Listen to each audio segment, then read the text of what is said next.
So considering our transistor equivalent circuits, we can be given questions of this nature, like what we are given. Here we are asked to consider the fixed bias amplifier. So from there we are given, and then obtain the equivalent H parameter network. On completion, you are then requested to obtain by calculation using precise method the following quantities: 1, 4.1, current gain, voltage gain. I think these are all parameters, characteristics that are listed on the introduction that are important. So make sure that you go through the introduction of this common emitter amplifier equivalent circuit, where we do not have any division, voltage division, any other connection that we can consider. There is nothing to be considered. It is just RB and RC. So our equivalent circuit is going to be of that of a basic that we had before. Remember on our introduction, I listed about this, considering the 5 important characteristics, and considering this circuit, this is the one that we had as the part of the equivalent circuit. So we're not going to waste much time. So the questions are, number 1, you were being asked to calculate. So under exempt condition, depending with the question, actually, they will just ask you to calculate. They will give you this information. Then they'll ask you straight to calculate like 4.1, the current gain. And maybe you've actually calculated some other values. Like I said, all those calculations that you had, that you used to have on a transistor, they are not going to change because you're working with the H parameters. No, they are not going to change. So under exempt condition, all you just need to notice, okay, what type of the circuit that I'm working with, then you consider your formulas.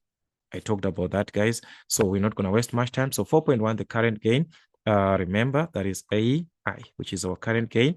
And from our formula, we saw that the current gain can be calculated from this formula. I think we listed everything here. All right, if you still remember, guys, our current gain is taken from this formula. But as we consider our circuit, we can see that at the output here, we are not given RL. We do not have RL. RL is not given. RL is not given. So in that case, it means our ZL is equal to RC. The ZL is the one that we'll be seeing on our formulas. Okay, let me go through also, guys, with you. In your formula sheet, remember, when you calculate these ones here, the formula sheet, you'll be seeing that on your formula sheet, it will be given as what? ZL. Voltage gain, they'll be writing ZL there. But in this case, all that part where ZL is, we are going to take it as what? As RC. We do not have any other resistor there at the output. We are just going to consider what? We are just going to consider RC. So in that case, we are going to have this. It was HF over that is 1 plus HO. Remember, this is common emitter, ZL, where ZL represents what? RC. So that means our current gain is going to just substitute. Everything is there. Okay, just substitute. Our HF is given, meaning to say our HF, which is our forward transfer current ratio, is 60. So that is 60 over 1 plus HO. If you are to consider your HO, that is 25 micro. That is 25 times 10 to the exponent of -6. Our ZL is our RC. So that is 1 kilo ohm. 1 times 10 to the exponent of 3. So with this, you're going to obtain your current gain, which was going to give us 58,537. Okay, that is our current gain. And move on to another part, which is 4.2, the voltage gain. The voltage gain. Again, these formulas, like I said, we are given. So 4.2, our voltage gain, that is AV. In this case, as we given this formula, just going to also bring you back to your formula sheet. Remember, your voltage gain is we are given here. That is your voltage gain. So you're just going to use that formula as it is. The part of ZL is the one that you just need to consider to say what is happening on that ZL. Okay, so that is it. Our voltage gain from our formula, as we saw, guys, it was going to be minus HF ZL over what?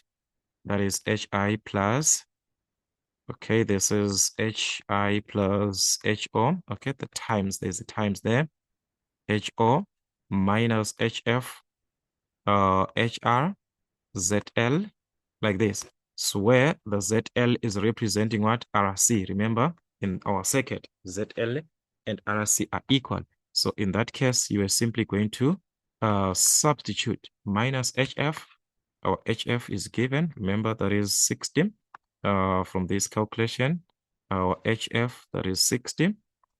So that's a negative here. So we've got negative 60 times our ZL, which is our RC, and our RC, there is 1 kilo ohm, 1 times 10 to the exponent of 3. So you're going to divide this whole over HI.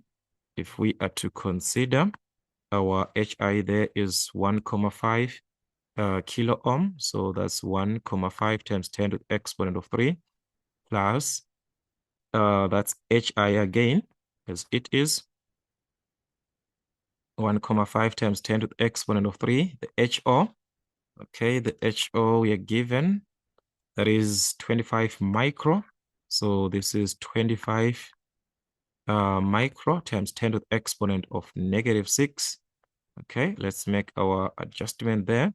Minus HF, our HF, that is, okay, HFE, that is 60. Okay, HF is the one that we have, the guys already have it, times HI, which is the HI that we had. That is HR in this case. Where am I getting this I guess? This is HR there. Must correct this part to HRE. This one is our HRE. Okay, so you must consider this is our HRE as we are having from our formula sheet here. This is HRE. All right, so substitute these values in that case for HRE, which is the 2 times 10 to the exponent of minus 4. So this was going to be 2 times 10 to the power of minus 4, representing what? Representing this part of what? HRE. So that is it. With this, we also consider the ZL. Remember the ZL? Remember our RC. ZL is RC. Do not forget this one. So guys, there's a lot, as you can see on this formula, so you can mistakenly forget one thing here. So that is the ZL here. Remember the ZL, and this is our ZL here, which is our RC, 1 times 10 to the exponent of 3. So that was going to give us exactly our voltage gain. So make sure that you simplify properly on your calculator, and that'll be minus 39,331 to 3 decimal places as your voltage gain. So that was your 4.2. If you consider 4.3, the input impedance. The input impedance. Remember I said on the input impedance there, we have to consider a lot of things. One, there is the input impedance that you consider of the transistor. When you talk of the transistor only, which is your Z1, then you consider the combination that is happening at the input. There is RB and what? And Z1. Remember, this is what you're having. This is not a voltage divider.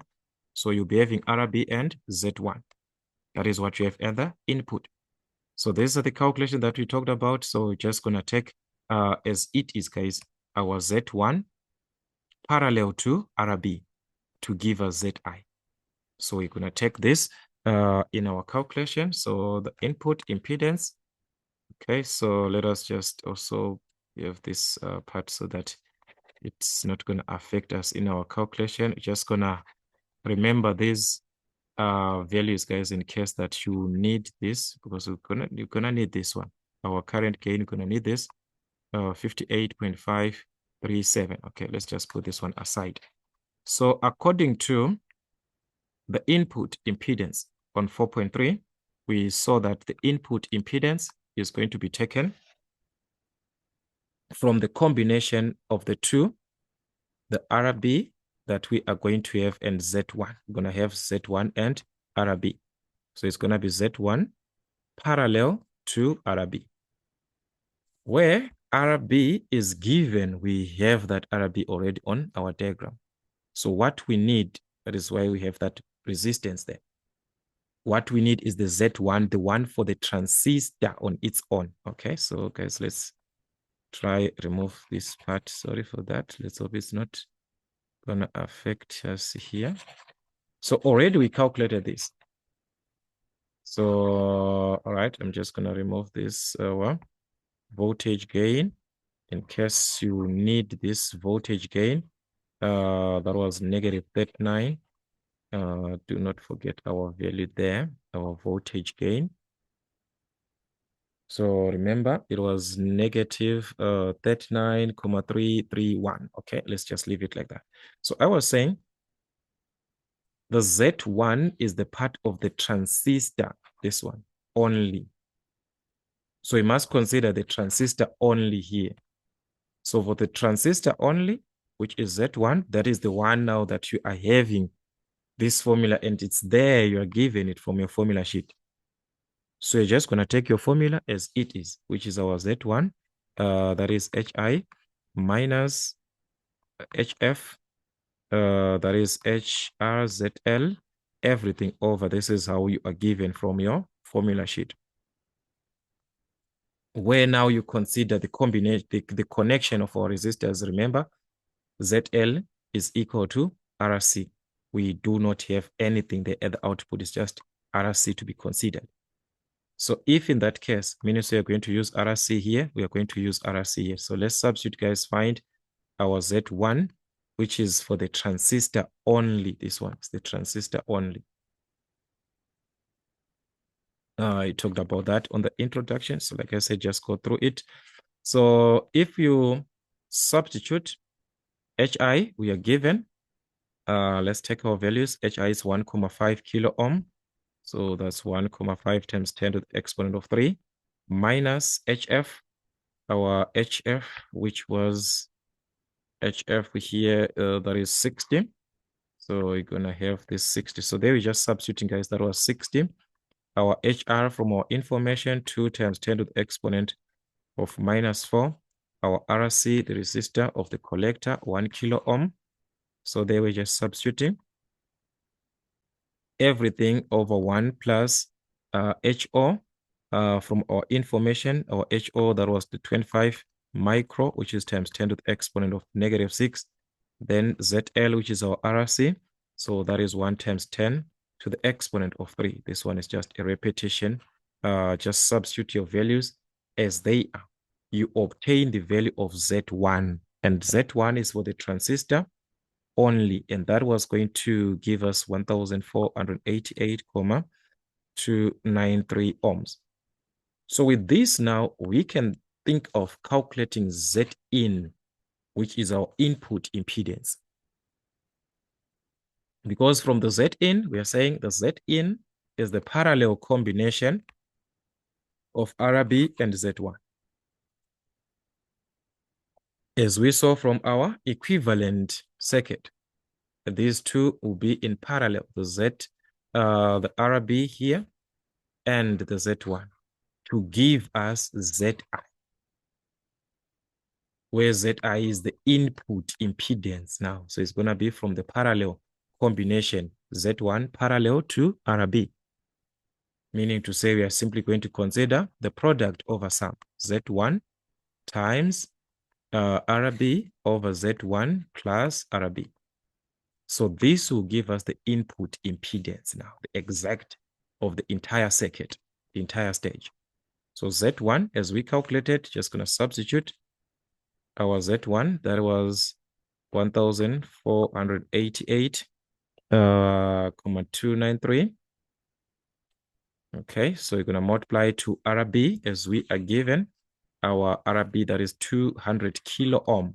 So 200 kilo ohm, that is same as 200,000.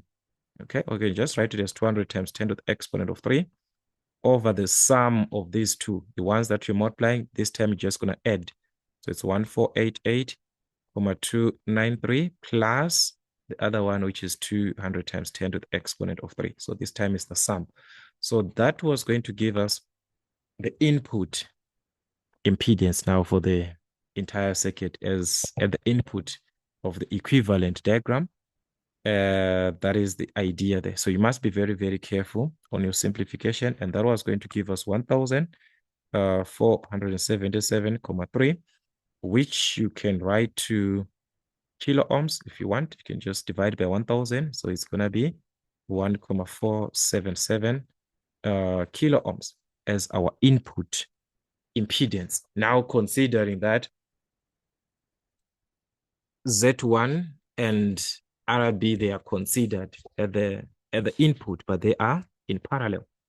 All right, so let's consider another characteristic that can be given. So in this case, we can just remove this so that we can have our calculations in case maybe you need this Z1. You just have to remember your values. In that case, just remember your values. So if we check the other part now, they will need us to calculate the output impedance. Output impedance. So the output impedance, as you are to consider again, we saw that there is nothing to be considered there, and the output is just RC. So meaning to say at the output, considering our equivalent circuit, since there is only RC there and there's no other resistor, our ZL will be equal to RC. But Z out, considering that there is RC and the Z2, which is the impedance of that transistor from our H parameters, and they are in parallel. So that is going to give us Z out, which is parallel, which is to say Z2 in parallel to what? To ZL, where Z2 is the part of the transistor that you're given, and you can calculate that. So that is the condition there. Everything you just have as it is. So that was our 4.4. So as we saw for Z out, we are going to consider RC and Z2, these two that are in parallel. So that is going to be RC in parallel to Z2. We do not have any other resistor, so the ZL there is our RC. So Z2, where are we going to have this? This one is from your transistor calculation. You are given this. If in case that you've forgotten your formulas, you are given this. So Z2 is given. Each and every part. For a common emitter, you just use E there for a common emitter. So that is the condition of our Z2, Z1. We are given this part. So in this case, we saw that our Z2 can be given from the formula that we had. It was 1 over, that is HO minus HF, HR over what? That is HI plus RS. Where in this case, we do not have the source resistor. At the source, there is no resistor. So RS will be taken to be equal to what? To be 0. We do not have that. So it's just a matter of substituting. We calculate our Z2. So by substituting, our Z2 was going to be 1 over 1. That is our HO. According to our information, just going to substitute 25 micro. So this is 25 micro minus, going to have a fraction. So in this case there, you must consider that you have got another fraction here to be taken, where we've got HF. Just substitute your HF, it was 60. Your HR, it was given as 2 times 10 to the exponent of minus 4. Your HI, it was given as 1,5 times 10 to the exponent of 3.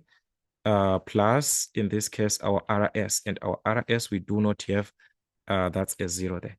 So we are just substituting all the values that are given as they are, as we have been substituting before. So this is going to give us our Z2, which is the output impedance of the transistor only when you are considering the transistor only. So that was going to give us something like 58,823.529 ohms. So this is what we have. And with this, you can even write this in kilo ohms. If you want that, you can divide by 1,000. So that means our Z2, if we divide by 1000, the comma is going to be somewhere there. So it will be 58,824. This one is going to change into a 4. That's kilo ohms. You can write your answer in kilo ohms if you want for a Z2. This is the output of the transistor only, but for the entire stage, you're considering the Z out as RC parallel to, as this RC parallel to Z2. The Z2 that we just calculated now. That will be the condition. So therefore, we can calculate our Z2, our Z out from there. Our output impedance, which is our output impedance for the entire stage. So our Z out from the formula, product over sum in parallel. So that's RC times Z2 over RC plus Z2. So meaning to say our Z out, just going to substitute our RC, which we are given. RC, that's 1 kilo ohm. So that will be 1 kilo ohm, which is 1 times 10 to the exponent of 3. You can substitute the actual values as they are. 1 times 10 to the exponent of 3. Okay, so let's see here. Plus, that's a product. So we're going to have our Z2. So Z2, I'm just going to write this in short, guys, in kilo ohms.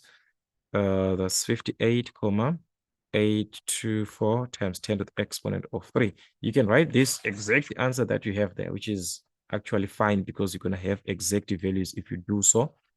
Then you divide by what? The sum of the two. So you're just going to add these two. 1 times 10 to the exponent of 3 plus what? 58,824 times 10 to the exponent of 3. So that was going to give us the output.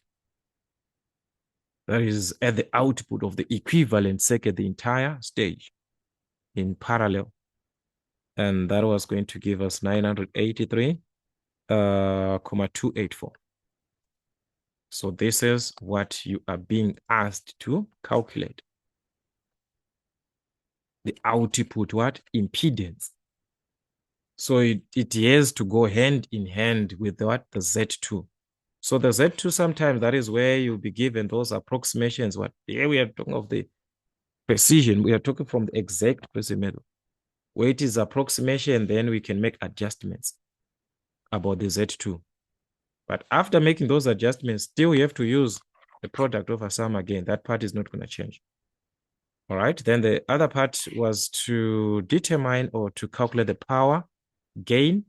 We have got our voltage gain and we also have our current gain. So that is going to give us the power gain. So from there, remember I said this is the product of the two. So you're going to consider 4.5. This is actually 4.5. We're done with this 4.4. So now you're going to move on to 4.5. So like I said, that's the product of the two, which is negative of the product, the current gain, and the voltage gain. So that is going to give us AP, the power gain. So that is negative of the current gain, which we got before. It was 58,537. You multiply it to the voltage gain, which was a negative. Remember, we got this, and it is carrying a negative 39,331. So multiplying this, definitely going to have a positive here, negative, negative. So that was going to give us 2,302,319. So that is our power gain, and it is what? Unitless. We do not have the units that we can actually refer as we are to consider our power gain. So these are the typical questions that you need. We just need to work with more questions so that we can relate the differences that you're going to have as you are dealing with each type of a transistor. There we are just talking of a basic fixed bias amplifier. We can have a voltage divider now at the input. So we are going to consider that in our next class where there is now a voltage divider.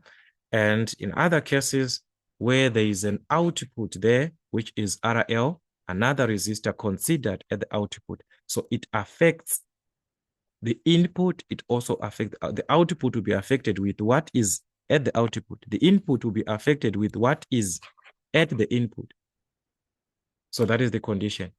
So you have to consider this part here of this condition that you are writing here to say it's RC parallel to. It's a condition that you work with what you have on your diagram. Same with the Z1. You do not just take to say your Z1, which is the part your ZI in this case, which is the input. You do not just take to say it's going to be Z1 in parallel to RB. It's because of what there is only RB and there is Z1 of the transistor. So it's going to be Z1 parallel to RB. It can be a voltage division now. Like I said, we're going to have this in our next class. It affects the whole part of our Z1. The whole part is affected, and meaning to say the whole part of ZI is affected, which is your input impedance. It will be affected. So those are the typical questions that we shall see in our next class. Till we meet again.